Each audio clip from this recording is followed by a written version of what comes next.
వేదికను అలంకరించిన ప్రధాన ఉపాధ్యాయురాలు గారికి, నా తోటి ఉపాధ్యాయులకు మరియు విద్యార్థులందరికీ ముందుగా దసరా మరియు బతుకమ్మ పండుగ శుభాకాంక్షలు. ఈరోజు నేను బతుకమ్మ పండుగ గురించి కొన్ని ఆసక్తికరమైన విషయాలను మీతో పంచుకోవాలని అనుకుంటున్నాను. బతుకమ్మ పండుగను తెలంగాణ రాష్ట్రంలో ఆశ్వేజ మాస శుద్ధ పాడ్యమి నుండి 9 రోజుల పాటు జరుపుకుంటూ ఉంటారు. బతుకమ్మ పండుగ తెలంగాణ రాష్ట్ర సంస్కృతి సాంప్రదాయాలకు ప్రతీక. తెలంగాణ రాష్ట్రం ఏర్పడిన తర్వాత బతుకమ్మ పండుగను రాష్ట్ర పండుగగా జరుపుకుంటున్నారు. రంగురంగుల పూలను త్రికోణ ఆకారంలో పేర్చి అలంకరించిన బతుకమ్మల చుట్టూ చప్పట్లు కొడుతూ వలయంగా తిరుగుతూ బతుకమ్మ పాటలను ఎంతో ఆనందంగా మహిళలంతా కలిసి పాడుతూ ఉంటారు.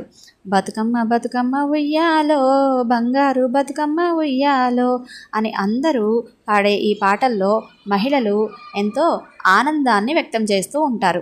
అంతేకాకుండా మహిళలు ఈ బతుకమ్మను ఆడేటప్పుడు వాళ్ళ యొక్క భక్తి భావనలు కూడా వ్యక్తపరుస్తూ ఉంటారు. ఈ కాలంలో దొరికే గునుగు, తంగేడు, బంతి, చామంతి వంటి రంగురంగుల పూలను మరియు వాటి ఆకులతోటి బతుకమ్మను తయారు చేసి మన యొక్క ప్రకృతిని ఆరాధించే పండుగే ఈ బతుకమ్మ పండుగ. ఈ బతుకమ్మ పండుగలో ప్రధానమైన ఆసక్తికరమైన అంశము పసుపు గౌరీదేవి. ఈ పసుపు గౌరిని పూజ చేసిన తర్వాత మహిళలంతా ఈ పసుపును ప్రసాదంగా స్వీకరిస్తారు. పసుపు యాంటీబయాటిక్ అనే విషయము మనందరికీ తెలిసినదే. పసుపులో ఉండే యాంటీబయాటిక్ ఎలిమెంట్స్ మనలో రోగనిరోధక శక్తిని పెంచుతాయి.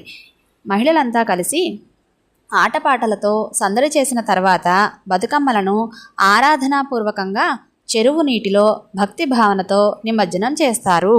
ఇంతటి మంచి అవకాశాన్ని నాకు ఇచ్చినటువంటి ప్రధాన ఉపాధ్యాయురాలు గారికి మనస్ఫూర్తిగా కృతజ్ఞతలను తెలియజేసుకుంటున్నాను. ధన్యవాదములు.